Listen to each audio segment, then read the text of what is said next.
कथा, सुनो सुनो सिद्धार्थ कथा।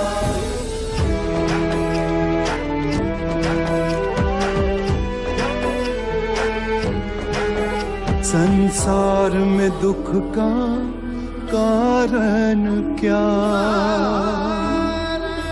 संताप शोक का निवारण क्या। संसार में दुख का कारण क्या, संताप शोक का निवारण क्या। इस खोज में सब कुछ त्याग दिया, हर वैभव से वैराग लिया। वो सृष्टि से संयुक्त हुए, सिद्धार्थ से गौतम बुद्ध हुए।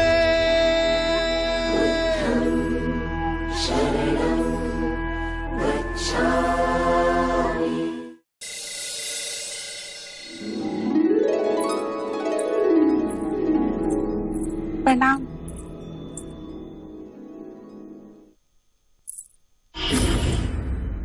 ये हार तेरे पास कहाँ से आया? देवी यशोधरा ने दिया। यशोधरा के कक्ष से हार चुराती है और कहती है देवी यशोधरा ने दिया। बता मुझे। मेरा विश्वास कीजिए। तेरा विश्वास करूं? हाँ, तेरा विश्वास करूं? चल चल मेरे साथ।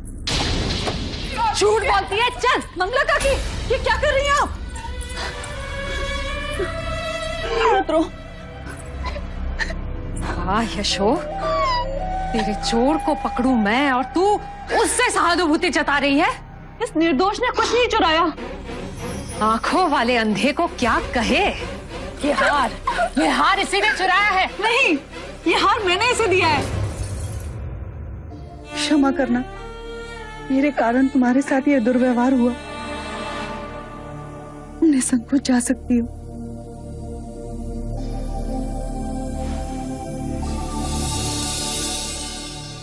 मती मारी गई है तेरी। इतना बहुमूल्य हार कोई दासी को भेंट करता है? ये हार मेरे लिए धूल समान है। यशो, हीरे जवाहरात का मूल्य भी तुम जानती हो? ये हार अगर किसी ने मुझे भेंट किया होता तो मैं। आश्चर्य, कुमार देवदत्त ने ये हार मुझे क्यों दिया? अपनी माता को देते जो इसका मूल्य समझ सकती। देवदत्त, और तुमने देवदत्त के दिए हुए उपहार का तिरस्कार किया? बुरी बात, बहुत बुरी बात। और वो बेचारा देवदत्त तुम्हारे लिए कितना चिंतित है। उपहार का मैं कभी तिरस्कार ना करती। कुमार देवदत्त की चिंता का मूल्य भी होता यदि ये हार देने की भावना शुद्ध होती। मैं देवदत्त को परखने में गलत हूँ। मंगला काकी, आप तो देवदत्त को हम सबसे कहीं अधिक जानती हैं। मंगला काकी, देवदत्त के स्वभाव में ही खोट है।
इस पत्ते में सूर्य, चांद, सितारे सब समाये हुए हैं।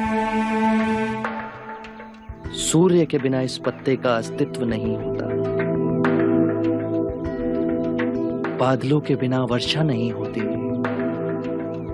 और वर्षा के बिना ये पत्ता नहीं होता। पृथ्वी, अंतरिक्ष, समय, मन सब इसमें समाये हैं। जैसे इस पत्ते का ना कभी जन्म हुआ, वैसे मेरा भी कभी जन्म नहीं हुआ। हम सब केवल प्रकट हुए हैं, इसीलिए हम कभी मृतक नहीं हो सकते, केवल अप्रकट हो जाएंगे।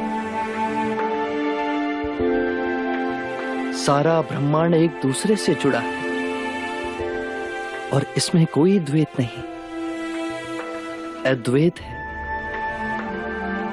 प्रकृति का एक रूप ये पत्ता है, मैं हूं, हम सब हैं।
कल रात्रि मैंने बड़े असाधारण स्वप्न देखे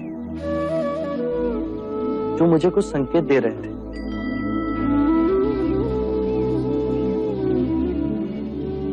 प्रथम स्वप्न में मैंने देखा कि ये पराक्रमी पृथ्वी मेरा बिछोना है, पर्वतों का राजा हिमालय मेरा सिरहाना है, मेरी बाईं भुजा पूर्व के महासागर पे विश्राम कर रही है, मेरी दाईं भुजा पश्चिम के महासागर में टिकी, मेरे दोनों चरण दक्षिण महासागर के जल से प्रक्षालित हैं। दूसरे स्वप्न में मैंने देखा कि मेरी नाभि से त्रिया नामक घास का तिनका उगा और बढ़ता ही रहा जब तक उसने बादलों को ना छू लिया। तीसरे स्वप्न में मैंने देखा कि हर रूप, हर वर्ण, हर रंग के असंख्य मनुष्य मेरे चरणों में अंजलि दे रहे हैं। चौथे स्वप्न में मैंने देखा कि चारों दिशा से चार अलग रंगों के पंछी उड़ के मेरी ओर आए, पर मेरे समीप आते ही उनका रूपांतरण हुआ। वो अपने विभिन्न रंगों को त्याग शुभ्र श्वेत रंग के हो गए। ये इस बात का सूचक है, हर रूप, हर रंग के लोग मेरी शरण में आएंगे बिना किसी भेदभाव के। पांचवें स्वप्न में मैंने देखा कि मैं एक गोबर और लीद के पर्वत के नीचे खड़ा हूं। फिर मैं उस पर्वत के शिखर पर चढ़ा और लौट कर नीचे आया, पर मैं मलिन नहीं हुआ। यह संकेत देता है कि मैं जीवन की दलदल में रहकर भी पुनीत रहूंगा। आपके सपने तो हमें समझ ही नहीं आए। मैं भी इन सपनों का अर्थ ढूंढ रहा हूं। मेरे अंतर मन से एक स्वर उठ रहा है कि मैं सद्धर्म का मार्ग पाने वाला हूं। पहले ये खीर तो खा लीजिए।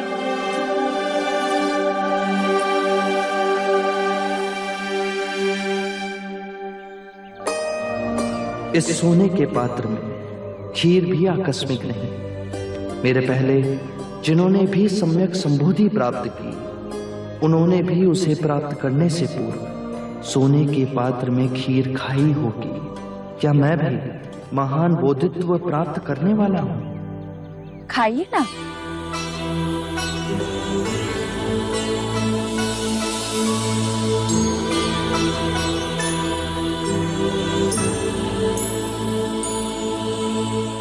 क्या ये स्वर्ण पात्र तुम मुझे दे सकती हो? अवश्य। तो चलो मेरे साथ,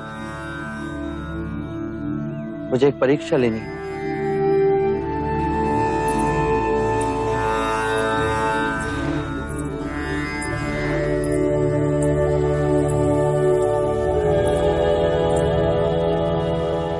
ये कैसी परीक्षा है?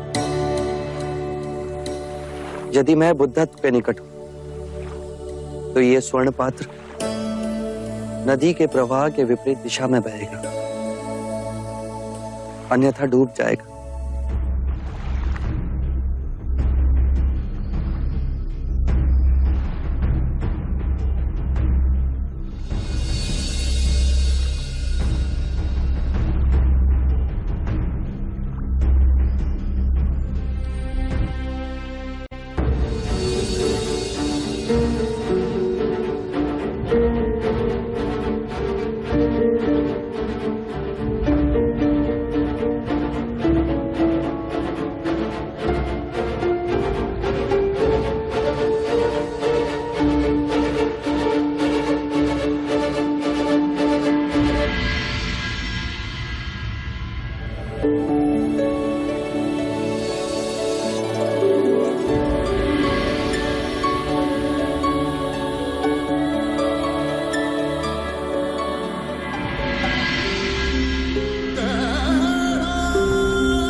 चाहे मेरी चमड़ी झुलस क्यों ना जाए, चाहे मेरे हस्त क्षीण क्यों ना हो जाए, चाहे मेरी अस्थि चूर चूर क्यों ना हो जाए, पर अब मैं अपनी साधना के आसन से नहीं उठूंगा। केवल ज्ञान प्राप्त, नहीं तो मेरे प्राण जाए।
यदि परम सत्य तूने पा भी लिया तो तेरा विश्वास करेगा कौन?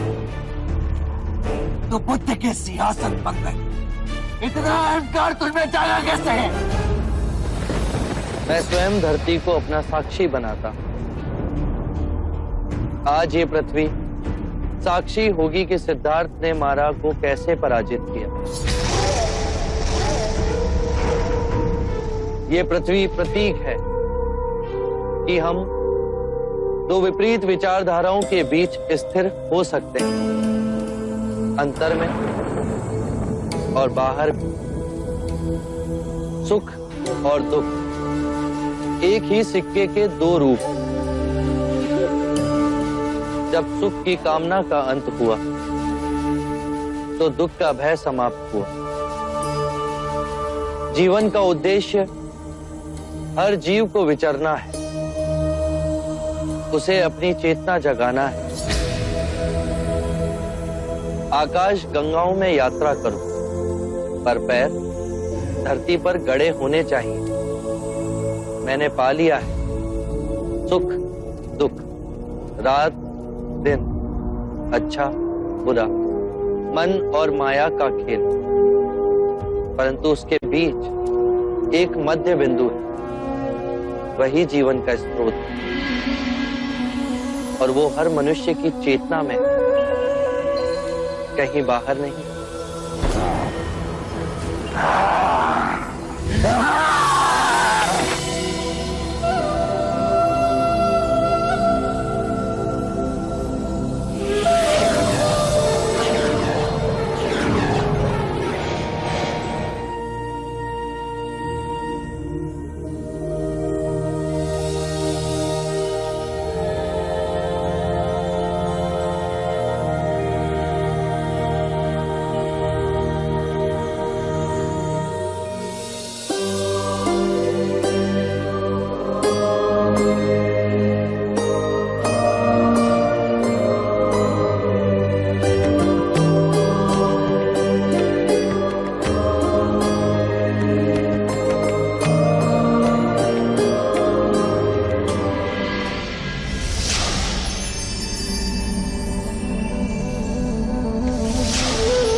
जो सिद्धार्थ नश्वर था वो तुम नहीं,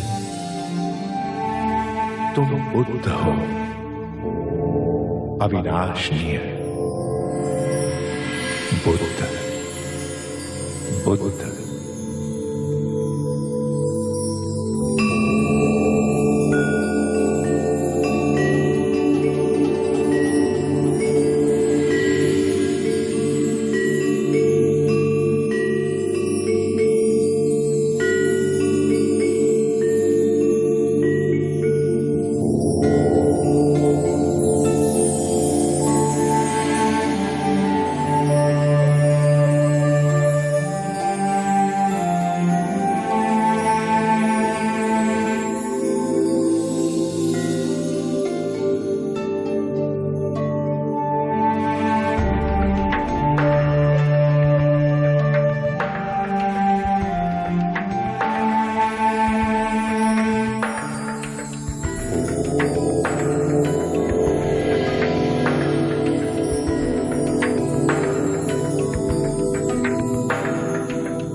अब तक अनेकों फूलों की वर्षा मुझ पर हुई, पर आज पहली बार मैंने एक फूल को जाना, अंतर्सात किया।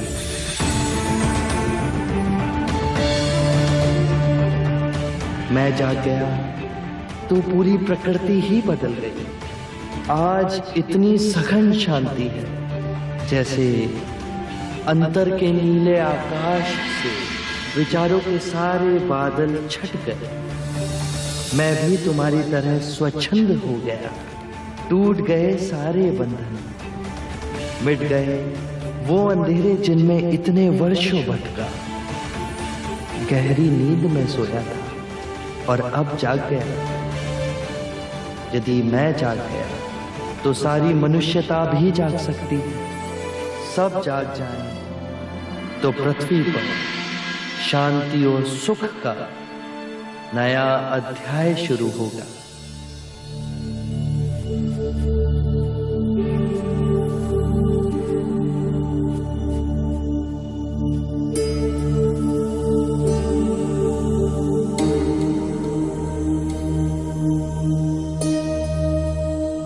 ये हमारे जोगी नहीं, ये तो कोई देव दिखते हैं। देखो देखो, उनके चेहरे से ही नहीं पर उनके पूरे शरीर से प्रकाश ही प्रकाश बह रहा है। मुनि को कुछ हो गया है।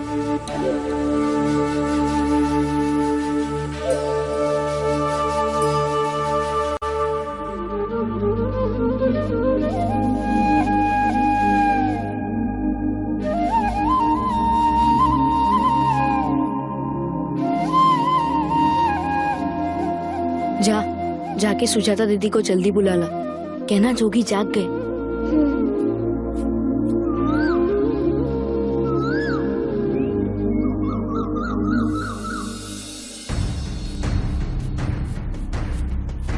दीदी, दीदी, क्या हुआ? दीदी जोगी को कुछ हो गया है। क्या हुआ उनको? दीदी उनका चेहरा पीला हो गया है और उनके आसपास इतना प्रकाश है, उन्हें कुछ हो गया है। हे ईश्वर, कहीं फिर अस्वस्थ तो ना हो गए? जल्दी चल।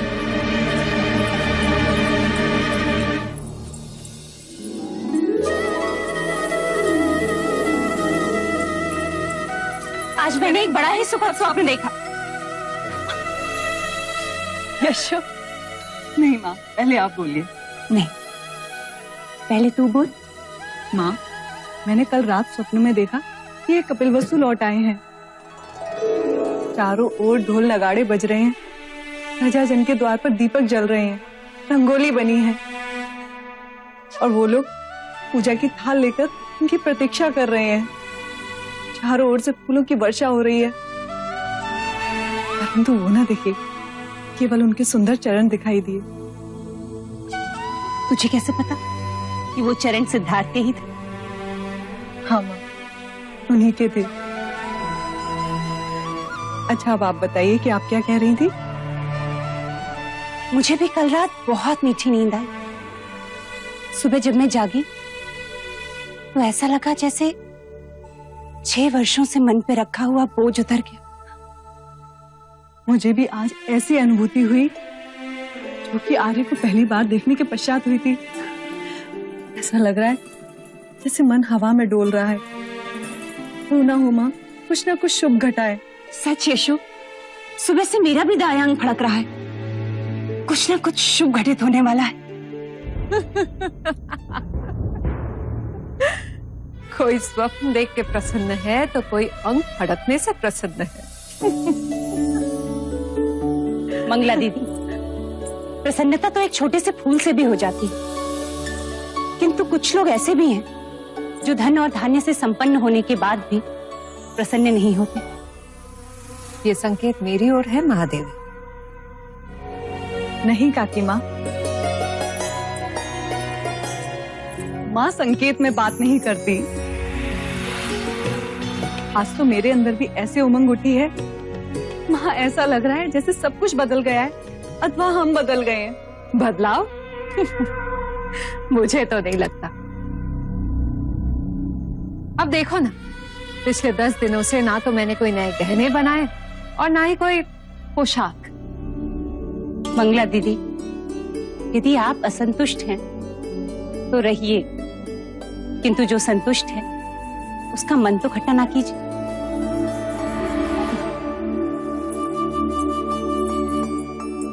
पता नहीं क्यों आज हर क्षण मैं इनकी ओर खींची जा रही हूँ माँ। अवश्य ही सिद्धार्थ की कोई शुभ सूचना आने वाली है।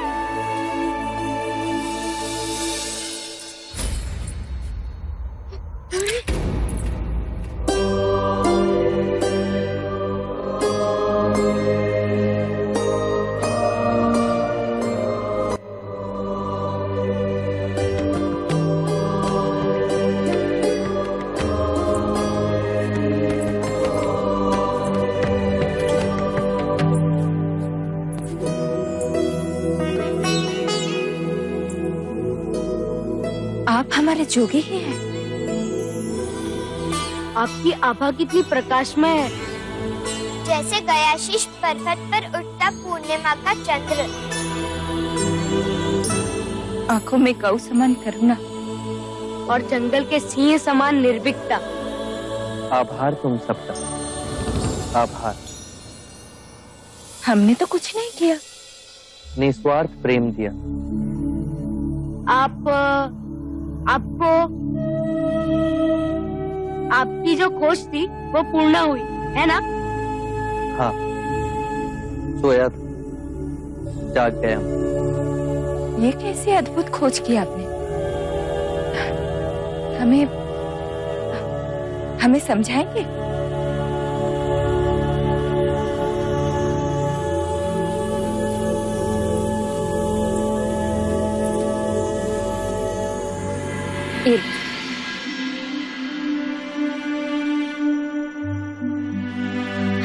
पहले आप तो ले लेते। प्रेम बांटने से बढ़ता है। ये लीजिए।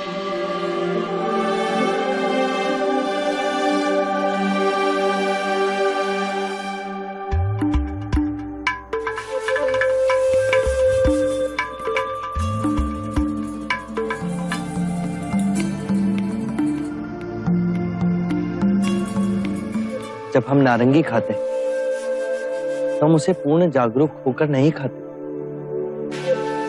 हमारे लिए ये नारंगी असत्य है। यदि ये नारंगी असत्य है तो इसे खाने वाला भी असत्य हुआ ना। बेहोशी में हम इसे खाते हैं। यदि हम इसे होश पूर्वक खाएं तो इसका अर्थ है हम पूरी चेतना से इस नारंगी के साथ एक रिश्ता जोड़ रहे हैं। ऐसा क्यों होता है? क्योंकि नारंगी खाने में हमारा ध्यान नहीं होता। हमारा मन अंदर ही अंदर असंख्य विचारों के पीछे दौड़ता रहता है। आने वाले कल की चिंता, बीते हुए कल का रोना। यदि वो इस ही क्षण में हो तो ये नारंगी यथार्थ है और फिर तुम भी यथार्थ हो, सत्य हो। जो व्यक्ति जाग गया उसे इस क्षण इस नारंगी में वो सब दिखाई देगा जो एक बेहोश व्यक्ति कभी नहीं देख सकेगा। जागा हुआ व्यक्ति उस वृक्ष को देखेगा जहां ये उपजा। वसंत ऋतु में उस वृक्ष पर खिलते हुए फूलों को देखेगा। धूप को, उस वृक्ष को पालते हुए देखेगा। वर्षा की बूंदों को उसे सींचते हुए देखेगा। पूरी प्रकृति इसमें समाई। कितनी सरल सी बात, लेकिन ये हमें क्यों नहीं समझ आई? ये समस्या नहीं, इसे अपने हृदय से देखना पड़ता है। इस नारंगी में और हमारे जीवन में समानता है। बताओ, इस नारंगी में कितनी फाके? उसी प्रकार हर दिन में 24 घंटे होते हैं। 24 घंटों को होशपूर्ण इस तरह से जीना जैसे इस नारंगी की एक एक फांक का रस चखना। दिन के पल को चेतना में जियो। जो पीछे चला गया उसका ना राग मन में हो और ना ही आने वाले कल के सपनों की नींद में मूर्छित हूं, इसी क्षण में पूर्ण जीव। यदि जीवन ऐसे जी लिया तो एक समझ जागेगी अपने विषय में और उसमें, जिसे हम अपने से बाहर समझते हैं।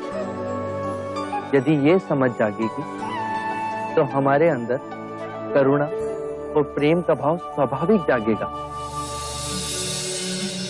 और उस करुणा और प्रेम से हम एक दूसरे को स्वीकार करेंगे। हम स्वयं जान जाएंगे कि हम में और अनेक में कोई भेद नहीं, एक ही चेतना, एक ही स्रोत। अब इसे खाइए।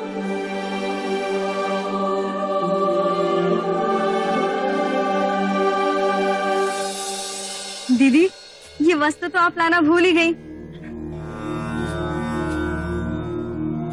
ये मुनिवर, जब आप साधना में थे तब दीदी और मैंने आपके लिए बनाया था। अहो भाई, तुम सबसे मुझे इतना प्रेम मिला। सुजाता ने मुझे खीर खिलाई, स्वाति ने मेरे लिए उषा का आसन बनाया। अब ये वस्त्र, अब जाने का समय हो गया। क्या आप हमें छोड़ के चले जाएंगे? आप आज अभी तो ना जाएंगे। वो आज नहीं जाएंगे। जोगी की बात ही नहीं समझी तुमने। इसी क्षण में जियो। जब तक वो नहीं जाएंगे तब तक तो वो हमारे साथ ही है। आज खीर नहीं मिलेगी?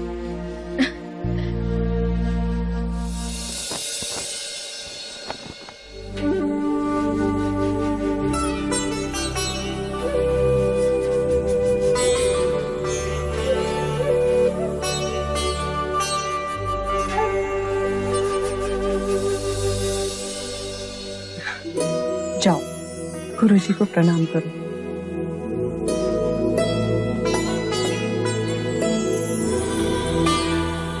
यशस्वी भव।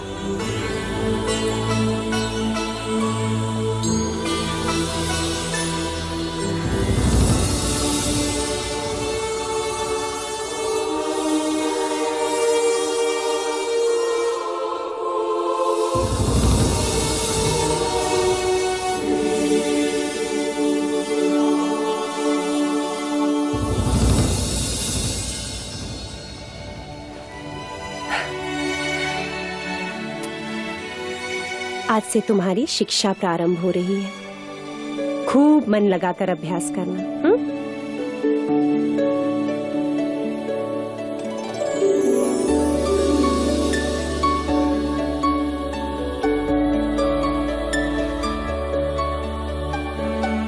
निस्वार्थ हो इस विश्व को कुछ देना,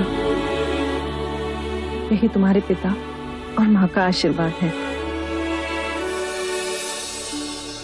अनुज,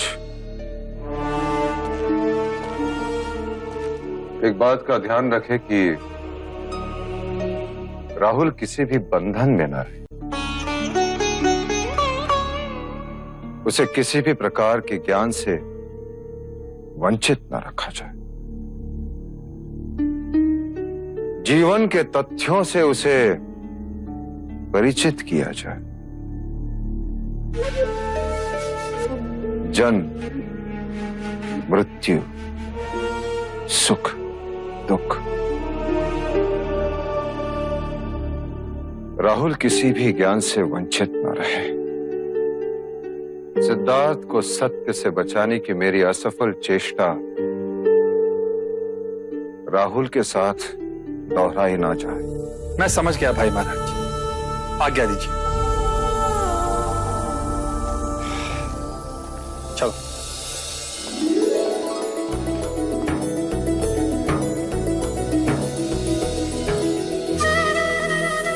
नंद, नंद,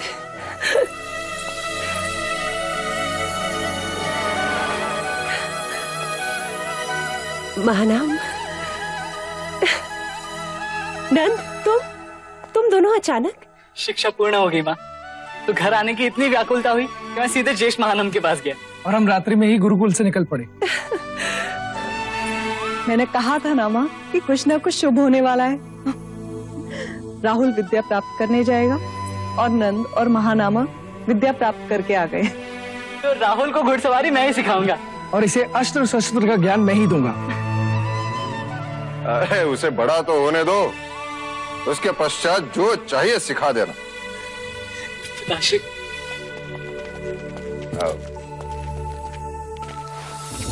अजीब भाग्य पाया देवदत्त ने।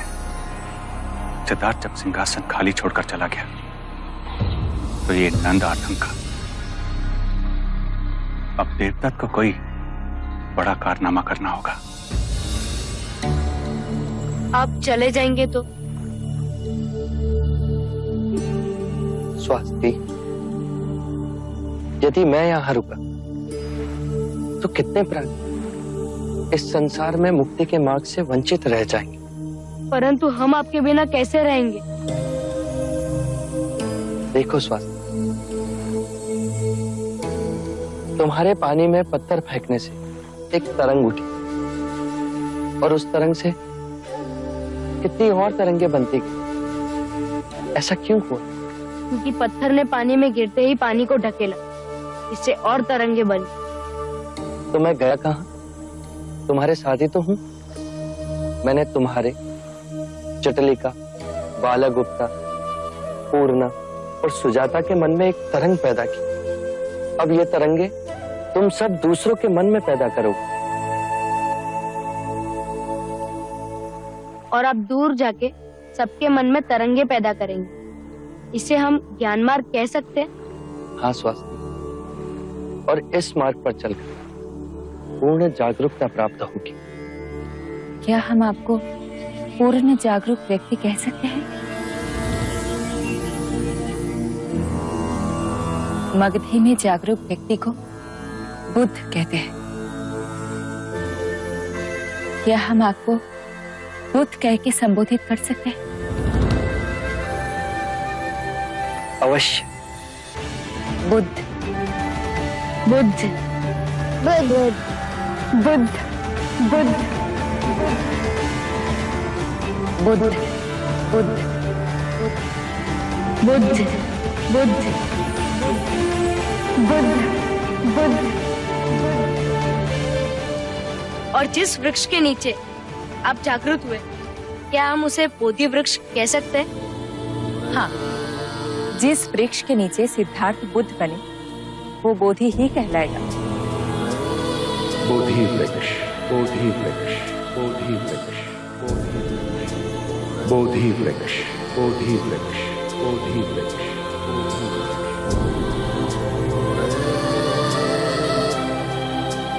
जिस सत्य को मैंने पा लिया अब वो मेरी ही नहीं, सारे संसार की संपत्ति है। अब वो संपूर्ण मानव जाति को उपलब्ध होनी चाहिए।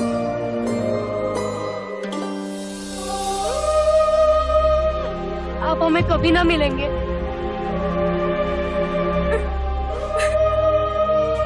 मैं तुम्हें वचन देता हूं, हम फिर मिलेंगे। मैं उरुवेला अवश्य लौट कर आऊंगा। मेरे इस मार्ग की खोज में आप सब मेरे सहयात्री।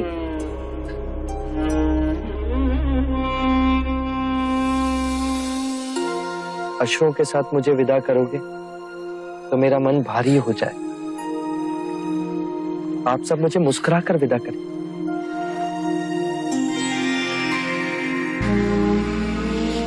हम बनेंगे आपके तरंगे। हम बनेंगे आपकी तरंगे। हम आपकी बात सबको बताएंगे।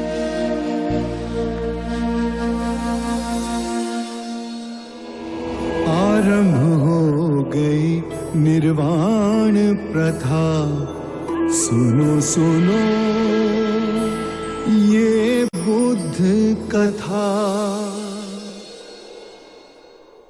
हर दिन के पल को चेतना में जियो। जो पीछे चला गया उसका ना राग मन में हो, ना ही आने वाले कल के सपनों की नींद में डूबे रहो। इसी क्षण अर्थात सचेत अवस्था में पूर्ण जीव